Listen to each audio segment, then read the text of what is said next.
Today, I'm really pleased to welcome Rebecca McAllister. Rebecca is a clinical assistant professor at UW-Milwaukee's College of Nursing, and she's graciously volunteered today to talk about online course activities gone wrong and to share with us what she plans to do about these issues this semester. So, welcome, Rebecca. Okay, great.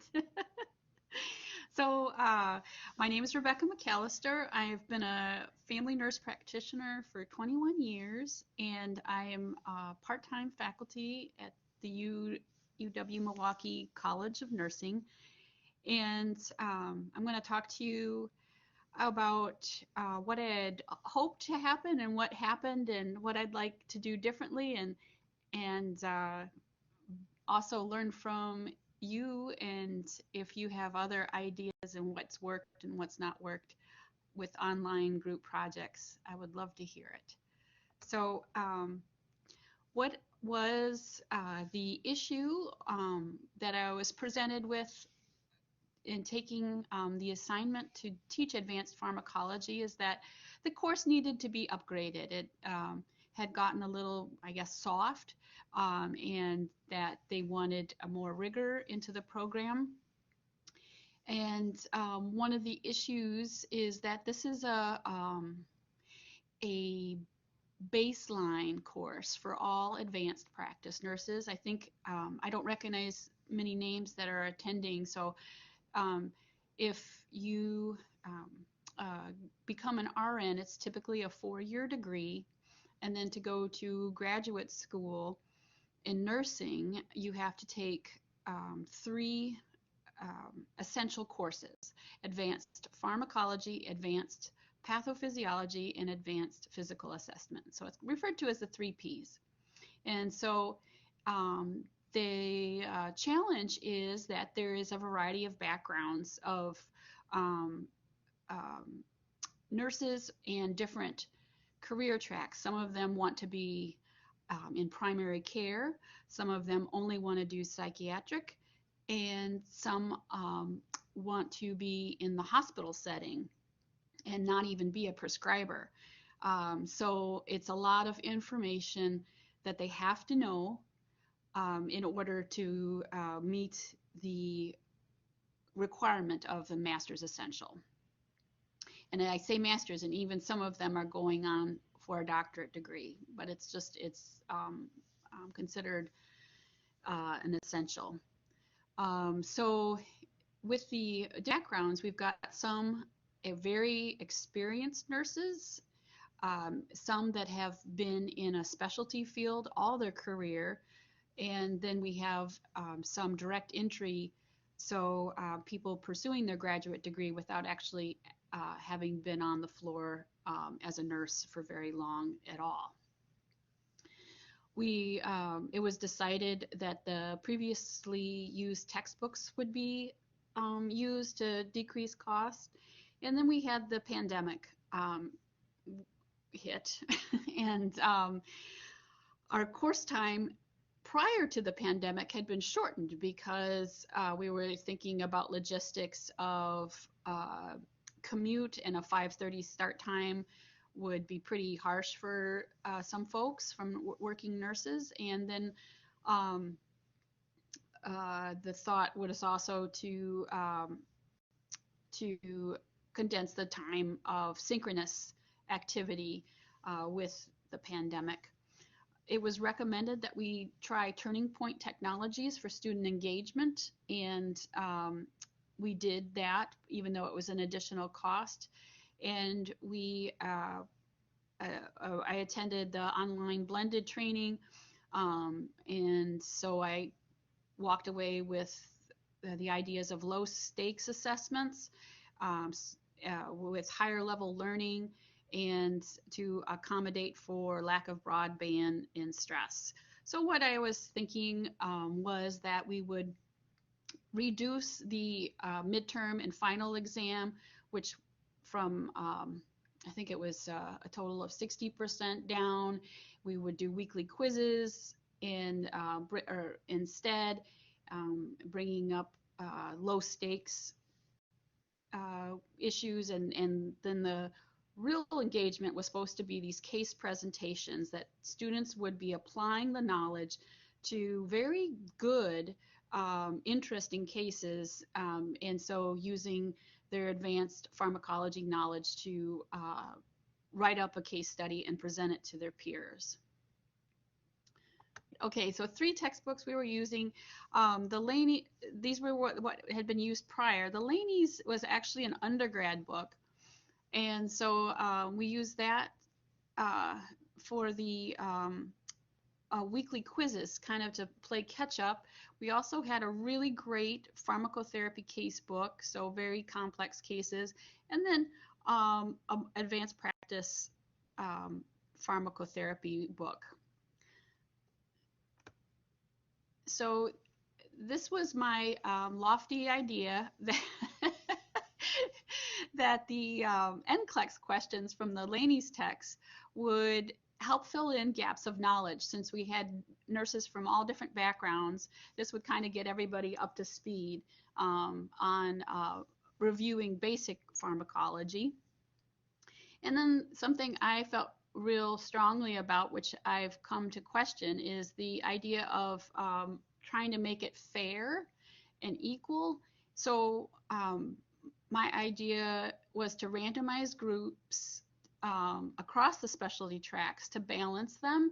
So that was mixing the masters or the nurses enrolled in master's programs with the doctoral programs, the nurse practitioners with the certified nurse specialists. So that was the idea, was that it was going to be balanced, and that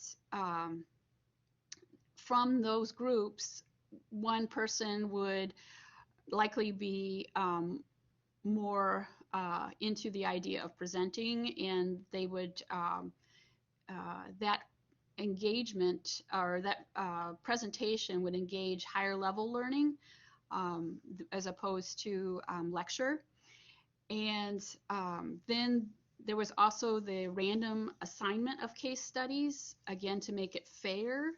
That's what I thought would be fair. And then as a consequence, we had 164 cases to review and 39 students, so there was no math that was going to make it fair.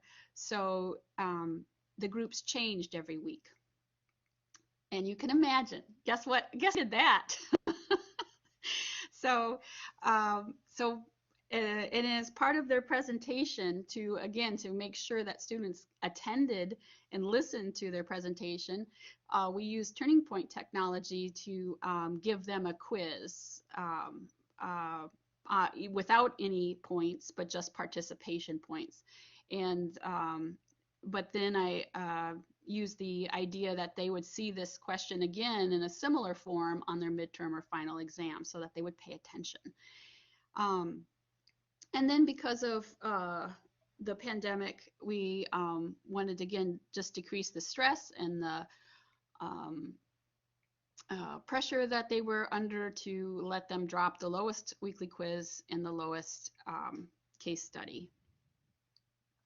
So what this was my lofty is there a question?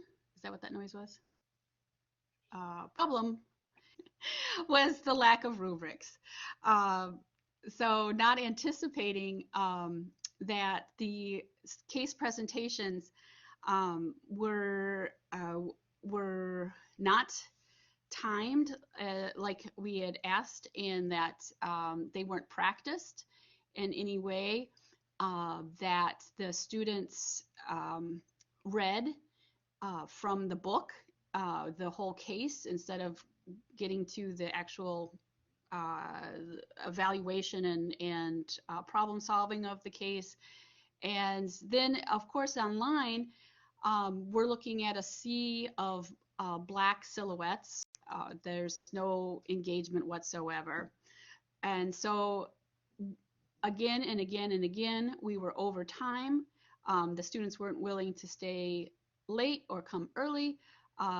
We tried to interrupt students when they got over time, and then they at midterm, when we asked for an evaluation, they said they felt too pressured. So we had no discussion. it was the whole idea of gaining from each other's riches and what they had discovered went flat. So I already talked about the not willing to stay earlier or later. When we tried interrupting students, sometimes they had their screen off, like I do right now, giving this, and they couldn't see us waving them down, and then even us talking over them. So we really tried in every which way to cajole or encourage or present that this was for their benefit, that they actually had, for their classmates' benefit, but it wasn't part of the rubric, and we couldn't have any consequences for it. Another part that was really frustrating is that we had suggested that they go to teams to work on their group projects together, and that would have allowed us to look on and evaluate the group dynamics and progress, but they took it off. They were doing it elsewhere, maybe by email or some other platform, but we couldn't see what they were doing. And then there were group work complaints, as you can expect, that somebody wasn't doing their share, or that they hadn't done their part. And so that was just another that was a little bit anticipated, but it was just difficult to, without any oversight, without any ability to see who was doing what in what way, because they weren't using Teams. It was difficult to follow up on that. And then the lack of interaction with the material. So the trying to solve the issue of time, where we didn't have the presentations all went way too long, moving that to a discussion board and still not having a rubric for it, there was no interaction. So the cases were presented, and that was that. There was no asking questions, making comments, talking about patients they've had. So there was just a real dullness to the whole group project. And then what I'd like to talk about is what I would do differently. And the case studies, I think, would have a natural dynamic quality if they were able to pick a case they had an interest in. So that would be a rapid sign up at the first class, that they would do that. Individual work instead of group work. So the students would, instead of doing a case with a group every week, would do a case 5 times during the semester. And they would submit it in advance for the faculty review with the time constraints, so that they would make a presentation, PowerPoint like this, or some other form within Canvas, to present their case in a practiced and dynamic way. And the rubric would be for the presentation and for the review of questions of the cases. So some points related to actually interacting with the material.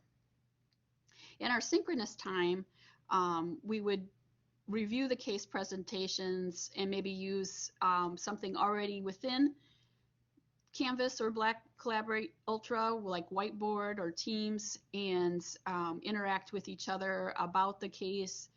And class time would be for groups to question the presenter and talk about the case. Just ahead to what could go wrong with that idea is that on their own, students would possibly not be able to complete the cases. They can always reach out to faculty, but that was just something I thought of that could go wrong. Student groups could come up with low-level questions for the presenters. It still doesn't ensure that they're interested or engaged, although it's still that content would be on their midterm and final. And then another thought was that some students won't get the case studies they are interested in.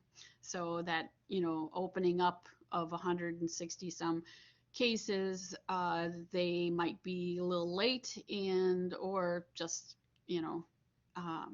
get the last cases and not have any interest in those particular case studies. There also might be the issue of not feeling that it's fair in timing or workload, based when they have to present their cases. Their cases might all be week 5 or something like that. So those are some thoughts I had, and I would really be interested in your reactions and um, uh, your experiences with group projects online. Thank you so much, Rebecca. I'm clapping right now. It'll be Thank you. loud on the microphone, So, um, so could you do me a favor and throw back up that last slide that you had? And then as you're putting those up, I had a question from Mark Karras. And he was asking, what was there one case study for each week? Or so basically, what's the frequency of the case studies, and then how big were the groups? Oh, good question. So the groups were 4 or 5 students, and we did 8. We've initially had 10, but that was way over time, so we reduced it to 8, and then the faculty, me, started doing cases and putting them in the discussion board. Okay. Bart, does that answer your question? All right. Yeah, Mark, did you have something you wanted to follow up with? Oh, Mark, your microphone we cannot hear. I can hear that you're trying to talk, but I can't hear anything. It's like your microphone's too far away. Is this better? Yeah, that's better. Okay. I guess I'm trying to picture this. So you have groups of 4 or 5. Mm-hmm. Does each group do one case per week? Yes, Okay. that was 'Cause my thought. I've That's how it went. I've used group work with similar sized groups where I gave them some notes on to help them through readings because I had the same issue about will they complete this, and I had them answer questions into a discussion board before class that prepared them Ooh. so they could work together in class. But one of your points was really good was that that doesn't necessarily give you much conversation once they give a summary. That students seem very hesitant to say too much online in the same way they do in a classroom. Right. Ooh. Well, that's good. Yeah. And maybe this is for Mark and Rebecca. Have you found that they improve the amount, or they increase the amount they're willing to contribute if you give them, if you, like Mark, where you're saying like you had them prepare some stuff beforehand, does that increase the amount they're participating, or is it just like they're reading from a script at that point? Well, Hmm.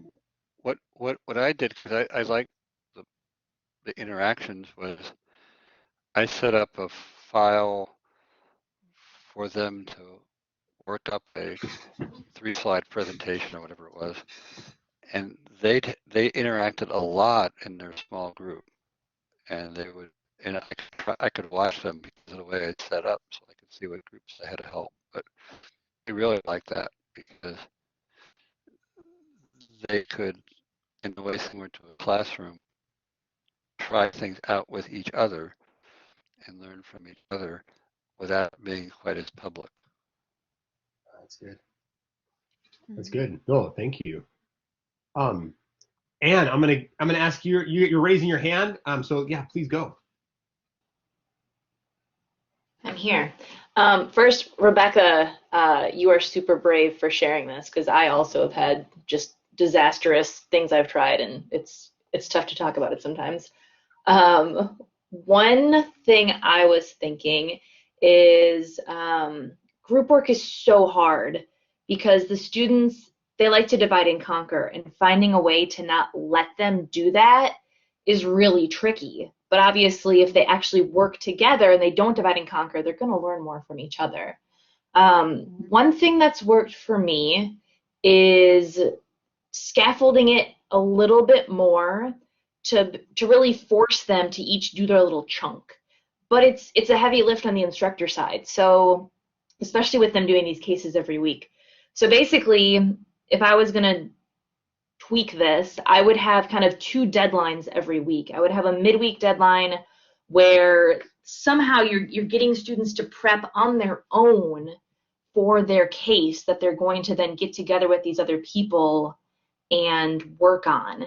And I think the biggest struggle would be coming up with questions that would be generic for all the different cases, right? Because you do not want to write a separate assignment for each group for each week. But if you could come up with kind of a template that could generalize to all the different cases and say like, okay, you're going to answer these 5 questions by this day, then you're going to get together with your group, and then they'll be more prepared to have a better conversation with each other instead of you take the background, you take the drug, you take the side effects, or however they might farm it out. Yeah, those are great ideas. Yeah, I thought it would be visible because of telling them to use Teams, and then I had channels or I think it was called channels, but group rooms, but that's not what they use. So it was that, and I had no rubric for it, so I couldn't hold them to it. But yeah, seeing them worked in but breaking it down and scaffolding it and putting points or requirements to the project, I think would have helped a lot. And I wonder, I mean, there's a balance here because I see, and Bill, I will get to your comment, but I see as well that Sarah has a comment, I wonder if you assigned a role for each group member, if that could help. And Anne was just talking about, oh, we sometimes don't want them to divide and conquer because now they're only going to focus on their one area and not on the whole. So they're going to maybe lose some of the breadth. They'll get some depth. But I mean, that's a debate, right? I mean, how far do you go back and forth between the broad understanding and the more in depth? But I think also Anne brings up a good point of scaffolding and breaking it up because I think especially online, it's out of sight, out of mind. It's easy just to kind of come to it right before we have a deadline. But if you break up those deadlines, it gives them more deadlines. But it does break them up and allows them to kind of focus on smaller chunks and do them more frequently. Or I think that will set them up for success. Whereas if you just have one item, they have to do a big item at the end. They're going to try to do it all at once. So, and then I like Sarah's comment, though. I think there is good reason to have group members that kind of break up different roles. But Sarah, I'll let you comment yourself because you got your hand up. Yeah, I wasn't thinking so much divide the case up as divide the roles up. So when they meet before they present, they could have one person take notes, one person do the slides, one person identify all of the problems, in the case, and then they could bounce those ideas back and forth. But if they knew specific things that they should be doing and they were responsible for something, it could help facilitate that interaction. Mm-hmm. Does that make sense? So not chunking it up like, okay, only pay attention to this part of the case or only pay attention, but like have them have different roles in evaluating and coming up with solutions. So I not having read these cases, it's really, really hard for me to know how you might divide the workup, but you might have them have expertise in different areas and then come together because the whole point was to learn collectively from each other. So even if you had people in different areas, they could maybe bring a different perspective for when they met and then they presented it. That was what I was thinking. Yeah, the only issue was with, they had divided that up, and then they would pick a someone's role was just the presenter. But what they were presenting was a incohesive case study. So they had, repeated information, or, you know, uh, it hadn't been like read through in a way that would have been helpful and accurate. It was just a piecemeal project.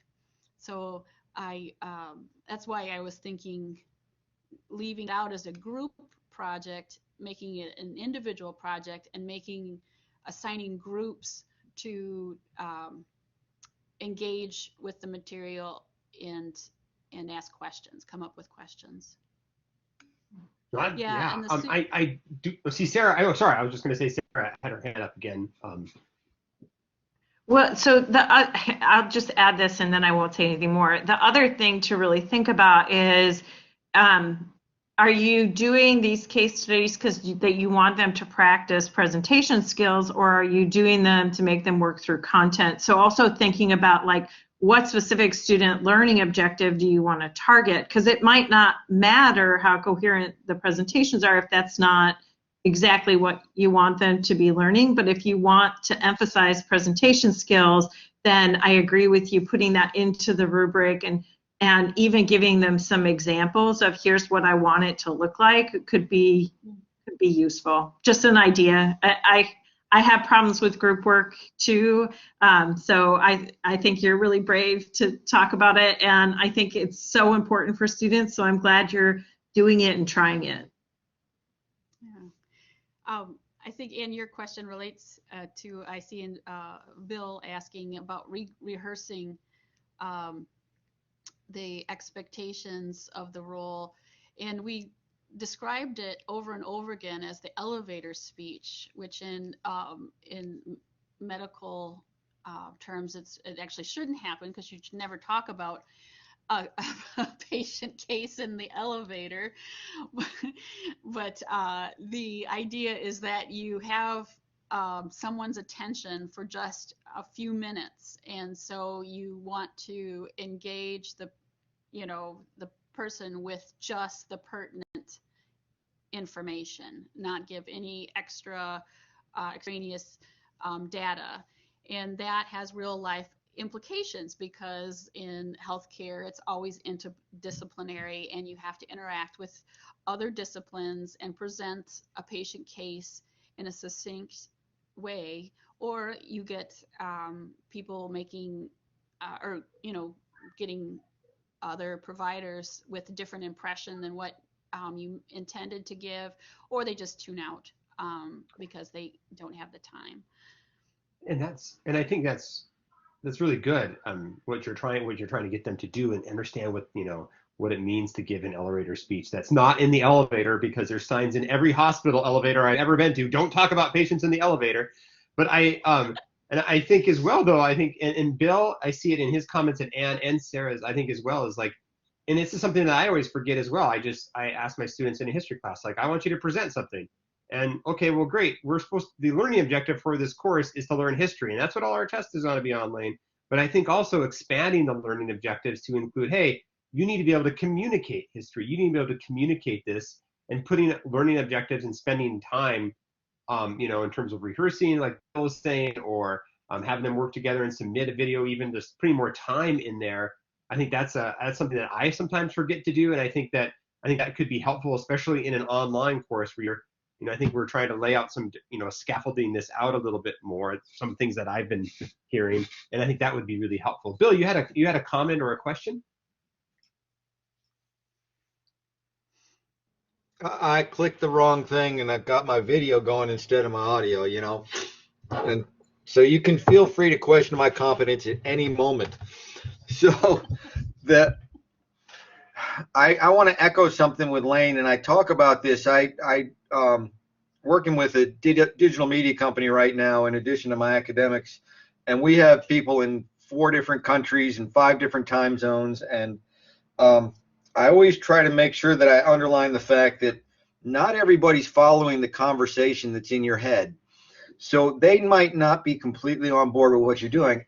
And just getting on, to relate this to what you're doing is I will actually make sure that we rehearse everything in class that I would expect them to do out of class, when we have a synchronous session. So you can have this 5-minute chunk where if they totally flounder for 5 minutes, that's not as bad as as bad as if they're on their own and they've got nobody to turn to. And that's something that it worked very well for me last semester, where we okay, here it is. And I would be excruciatingly explicit on what the learning objectives were. Here's the learning objectives for today. This is why we're doing this. This is why we're doing this. This is why we're doing this. And if you look at the learning objectives on my syllabuses, it's always, like in my decision-making class, which is our quantitative requirement, you're going to get better Excel skills. Okay, that's something I can deal with. And so every time I'm working Excel, I'm like, one of my objectives is you're going to get better Excels. I'm teaching much more of a writing course. One of the learning objectives is become a better writer. So that you can say, all right, this is why we're covering this. I want you to be a better writer because everything you do is important to have writing as an important component of distilling your thoughts.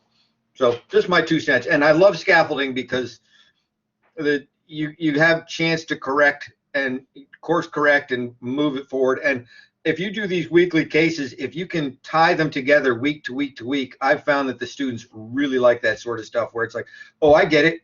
This was step 1, now it's step 2, this is step 3, and it all relates rather than, okay, here's a one-off and another one-off and another one-off, and you've got no way to connect the stuff in your head. Right. Thank you, Bill. Because I think that is really important. Like the students don't always understand the conversation that's happening in our heads. And I don't know how many times I've, just expect students to be able to write this great piece of, the great work in history, even though I haven't spent most of the semester talking to them how to write in history. And I think that's really important to teach them the things that they need, that we want them to do, but be explicit about that. Mark, you got a comment. Yeah, I was just thinking of Bill's comment, and I don't get as detailed on expectations for each individual class, although they're always kind of present in what students read ahead of time so that they basically know. But one thing I know I do is I kind of scaffold assignments. I also, for some of the major ones, are getting closer to like presentations that they might be called to do on professionally or posters or whatever. And for those, I'm usually really explicit with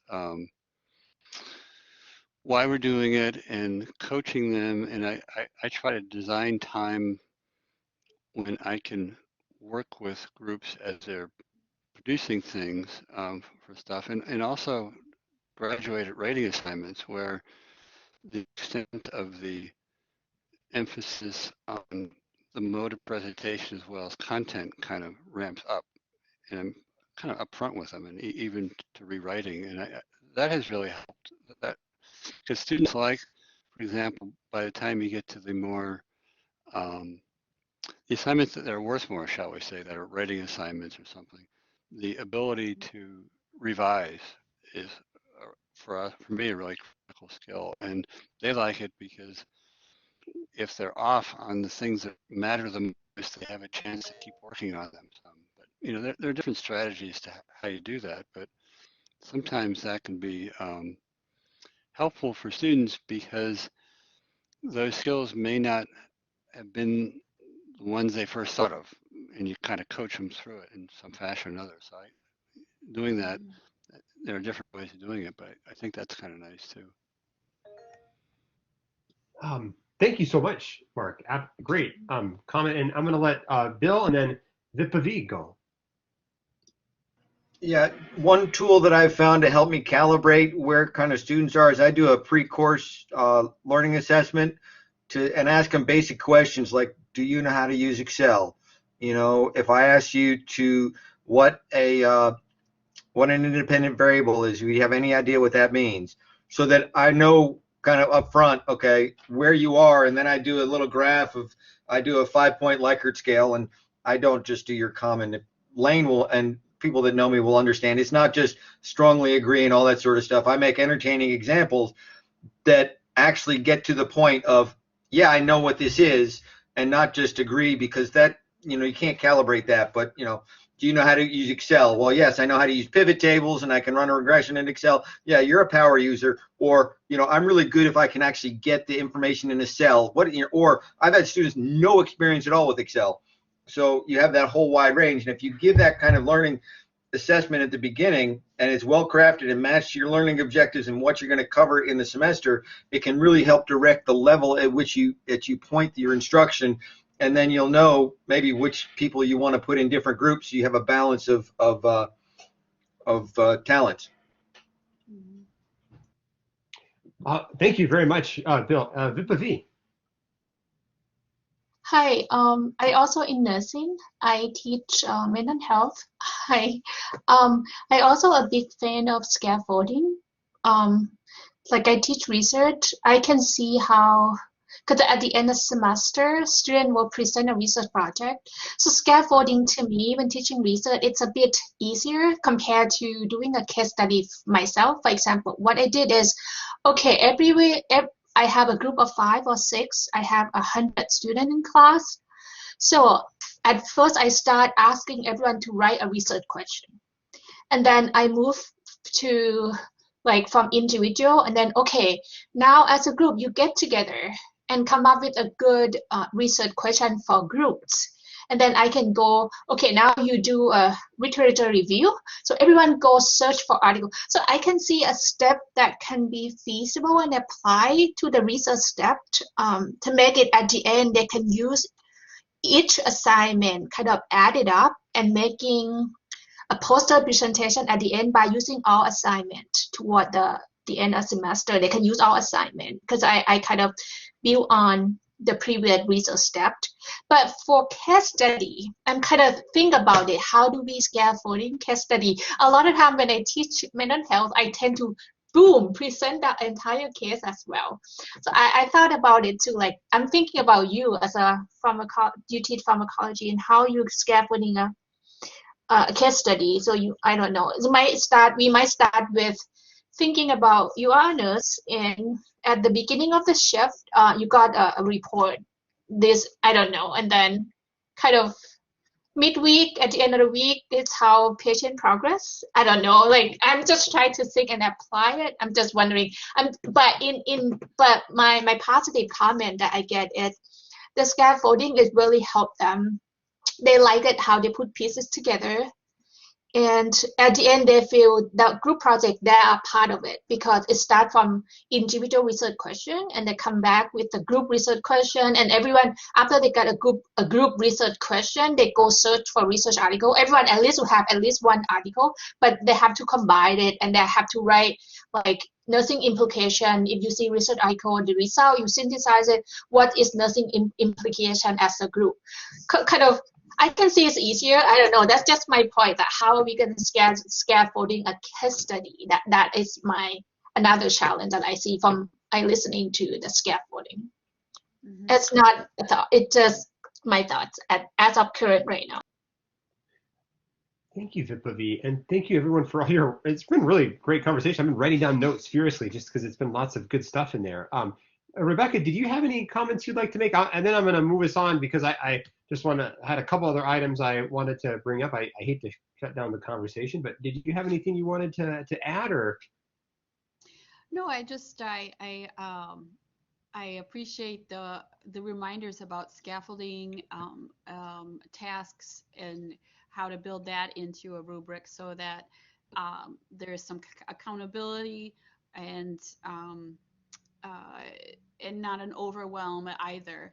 And so whether it's a group project or individual project, the assumption that they know how to do a case isn't a foregone conclusion. We actually have to break it down and show them how those pieces come together, and then they can do a succinct elevator, but not an elevator speech that will have implications for them, real life implications of being able to be a patient advocate.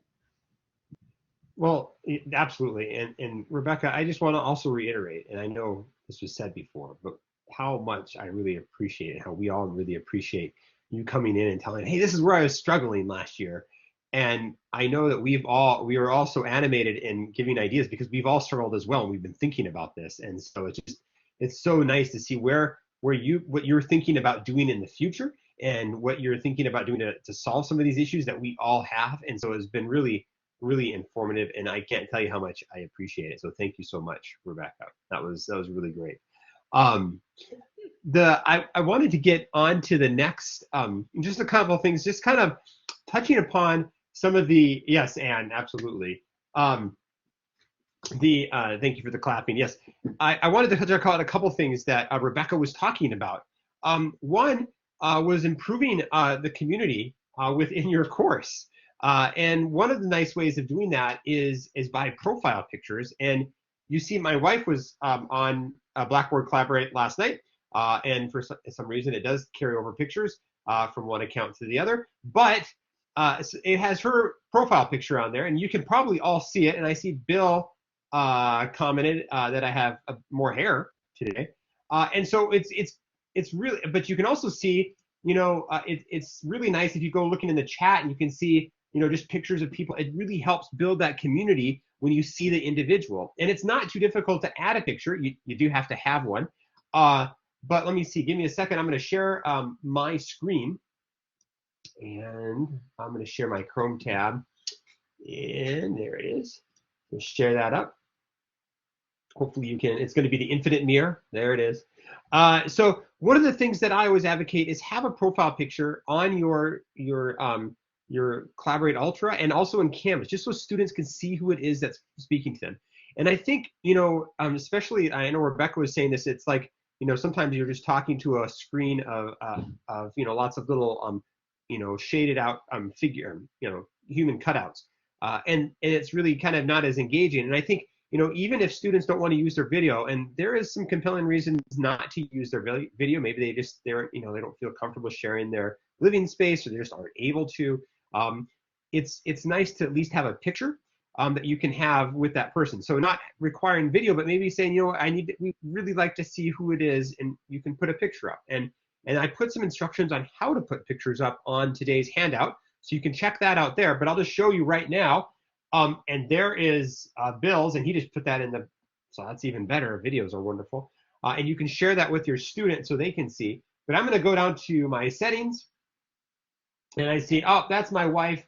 That's not me. So I'm going to click on the little pencil right here, and I'm going to upload a picture of myself that I have conveniently done right here, and pop that in. And now I'm going to say I like that. Oops. Well, let's see. That'll work. There we go. And I'm going to save that.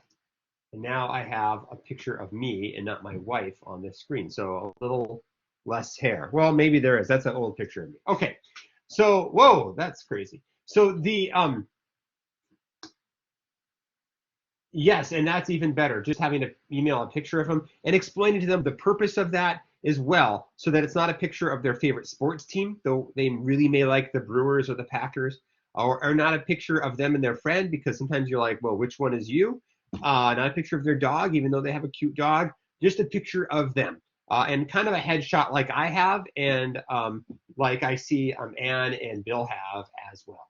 So it doesn't have to be super formal. It could be something more casual as well. And Bill, I thank you so much for all those comments on there as well, just so that, just to kind of reinforce what I was saying.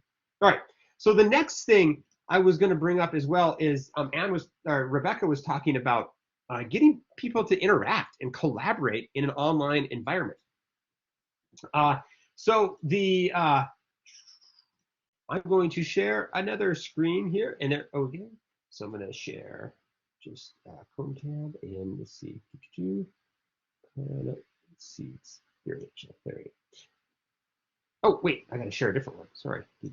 Okay, and so one thing that we did question and answers.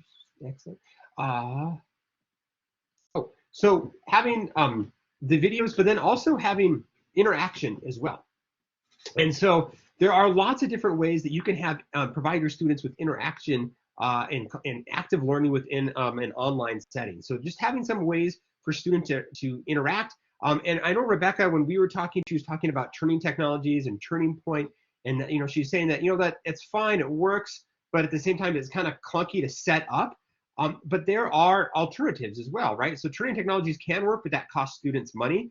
And I like things that are free, and there's lots of free options out there, including Collaborate polling. And so that's absolutely free, and that can integrate right within your presentation. Now, the bad thing about Collaborate polling or polling within Collaborate Ultra is that you can't prep the questions ahead of time inside of Collaborate Ultra, right? So you can't go in before your session like an hour or the day before and prep your questions, because as soon as you leave that session, those questions are erased, and that's a real bummer. So that's kind of a limitation, but there is a nice little workaround to that as well. And we're all frequently using PowerPoints, or I'm using Google Slides right now, and you can just put those questions right into Google Slides like I did today. And so here's a question, right? So here's my question. And then what I'm going to do is I'm going to go over to that Collaborate panel in the bottom right-hand corner. And I am going to click on sharing. And then I'm going to click on polling. And I'm going to make a multiple choice question with 5 options. And I'm going to start that right now.